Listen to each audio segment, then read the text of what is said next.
तर आता एक लक्षात घे, गोष्ट सांगतो मी तुम्हाला 1.5 मिनिट. बरोबर. एका गावामध्ये कळमनुरी पासून 10 किलोमीटरवर एक गाव होतं. त्या गावामध्ये खूप लोक राहत होते. तिथे 2 गुळाचे व्यापारी राहत होते. गुळाचे गुळ विकणारे लोक राहत होते. मग कळमनुरीचा बाजार असतो सोमवारी.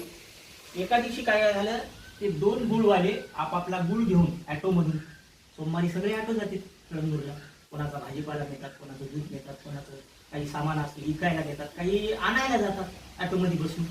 तसं त्या गावातून 2 जण गुळ विकायला गेले. दोन माणसं गेले गुळ विकायला कळमनुरीला सोमवारच्या बाजारात. आता गुळ विकायला गेल्यावर दोघांजवळ गुळ सारखाच होता, म्हणजे छान होता, सारखाच पिवळा जर असं मस्त गुळ होता दोघांजवळ. पण दोघं अलग अलग, ते तिकडे राहायचा, ते तिकडे राहायचा. आणि गुळाचा किंमत होती 55 रुपये किलो. याचाही 55 रुपये, त्याचाही 55 रुपये. दोघं जण ॲटोनं गेले कळमनुरीला गुळ विकण्यासाठी. आता गुळ बाजार भरतो. बाजार कळमनुरीला तुम्ही पाहिलं नसेल, जुनं बस स्टँड, नवं बस स्टँड, कुठंतरी भरतो बाजार. मग तिथे दुकानं लागतात. तिथं भाजीपाल्याचं दुकान लागते, तिथं लसणाचं लागते, तिथं कांद्याचं लागते, तिथं डाळीचं लागते, तिथं अनेक प्रकारच्या बॅटऱ्या विकते, कोणी काही विकते, आणि तिथं सगळंच माल विकते. मग हे 2 गुळवाले गेले.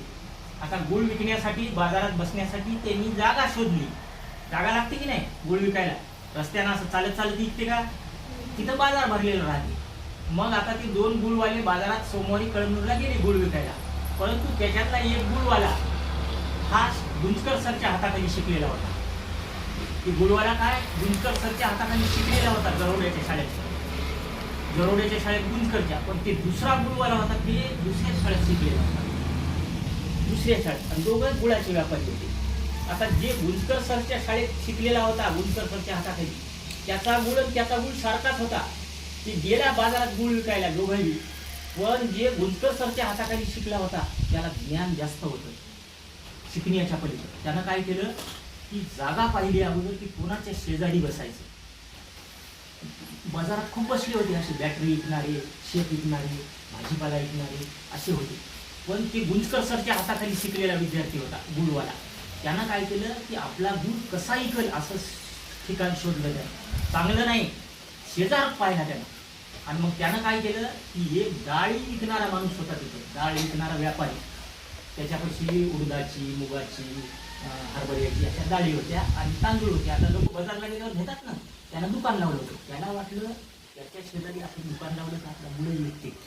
गुंजकर सरचा विद्यार्थी हुशार होता, त्यानं तिथं दुकान लावलं. एकाच गावचे दोघं. आता दुसरं होतं की दुसऱ्या शाळेत शिकलं होतं, कमी शिकलेलं होतं, भोळं होतं बिचारं.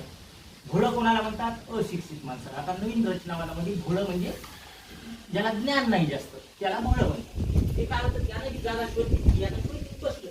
त्यानं जागा शोधली, त्याला खूप जागा होत्या, पण त्याला ती चांगली जागा पाहून पाहिली त्यानं बसायला.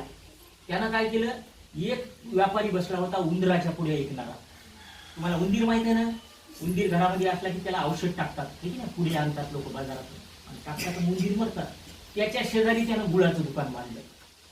दुकान मांडल्यावर 12 वाजता बाजार सुरू झाला कळमनुरीचा. बाजार सुरू झाल्यावर थैल्या घेऊन चालले. काही गुंजकर सरचे विद्यार्थी, काही यायचे विद्यार्थी, काही माझे विद्यार्थी मोठे झालेले बाजार आणायला. काही तुमचे वडील, याचे वडील, याची आई चालले. ते कोणी भाजीपाला घ्यायला, कोणी आता कोणाला तांदूळ घ्यायचे, काही घ्यायचे, कोणाला गुळ बी घ्यायचा. मग गिऱ्हाईक जाता जाता काय झालं, डाळी तांदूळ तिथं घेणारा प्रत्येक जण गुळ घेऊ लागला त्याच्या शेजारी असलेल्या दुकानावर. गुंजकर सरचा विद्यार्थी खूप हुशार, त्यानं त्या डाळीच्या शेजारी दुकान लावलं होतं. त्याचा गुळ घेऊ लागले. ते डाळ घेतली की इकडे गुळ घेऊ लागले. अर्धा किलो द्या, पाव किलो द्या, 1 किलो द्या. कोणी म्हणजे नाही हो, देवाचा नवस सगळ्याला 12 किलो पाहिजे, 12 किलो द्या. त्याचा गुळ असा विकू लागला. आणि ते दुसरं गोळं होतं, दुसऱ्या शाळेत शिकलं होतं, ते गुळ होतं बिचारं. त्यानं त्या उंदराच्या पुढ्याच्या शेजारी दुकान लावलं होतं. त्या उंदराच्या पुढेवाल्यानं काय की स्पीकर लावलं लहान, 5 मिनिट में मर जाएगा, 5 मिनिट में मर जाएगा. त्यानं ते दुकान लावलं आणि बाजूला गुळाचं दुकान.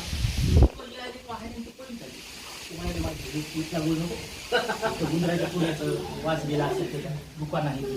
मग ते काय झालं, संध्याकाळ झाली, 4 वाजले, 5 वाजले, सगळे ऑटो निघाले. चला आपल्याला जरोड्याला वापस जायचं. आता आपापलं कोणाचं विकलं, कोणाचं राहील. मग आता ती दोघं एकाच गावची होती. ते त्याने दुकानं बंद केली. याचं सगळं जिंकलं गुळ, आणि याचा काही शिकला नाही. गुळ तर सारखाच, भाव तर सारखाच, पण याचा इकला नाही, याचा पूर्ण इकला. मग दोघा जणांनी विचार केला दुनिया गोष्ट.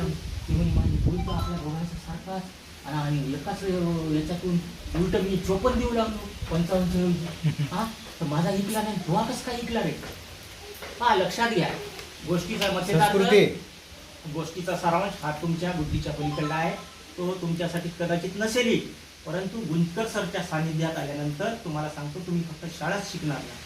तर मी आज सांगायला तुम्हाला, मी 38 वर्षाच्या अनुभवामध्ये अनेक लोकांबरोबर राज्यस्तरावर काम केलं, राज्यस्तरावर, आणि तुम्हाला सांगतो की अनेक लोकांना भेटलो, परंतु गुंजकर सर हे आयुष्य वाढणारी एक प्रतिमा आहे.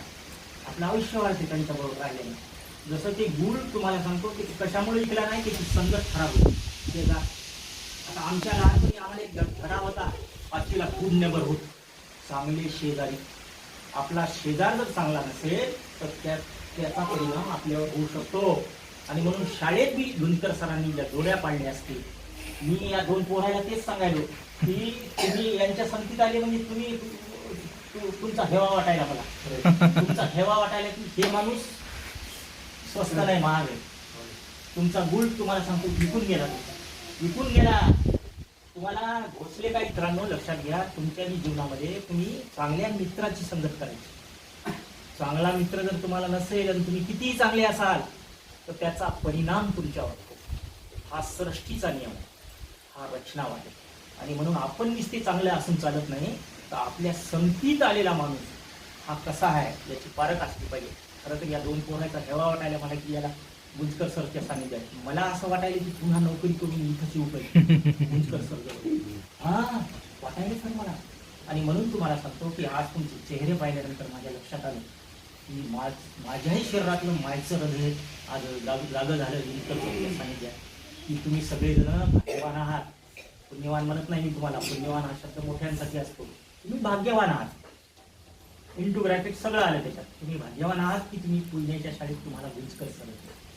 आणि म्हणून गुंजकर सर हे फक्त पुण्यापुरते नाही, ते आमचं राज्याचं एक वैभव आहे, राज्याचं वैभव आहे. आणि म्हणून आज मी तुमच्या शाळेत आलो.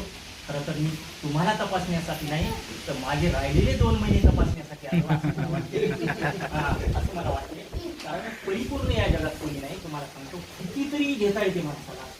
आणि म्हणून मला आज खरंच वाटायला की माझंही सुद्धा आयुष्य वाढलं. काल सकाळी मी सांगायलो की आमच्या घरी आमची एक दुसऱ्या विद्यार्थ्याच्या संदर्भात चर्चा चालली होती, तेव्हा तुमचं नाव निघालं होतं. हां, नाव. आणि योगायोगानं आज काय झाले की डॉक्टर सरला म्हणलं आपल्याला तर पुण्यात मिळालं, आज पुण्यालाच जायचं आपल्याला. मला खूप आनंद झाला. आज खूप व्याप होता, तरी आमचा अर्धा एक तास मोठ्या भानगडीत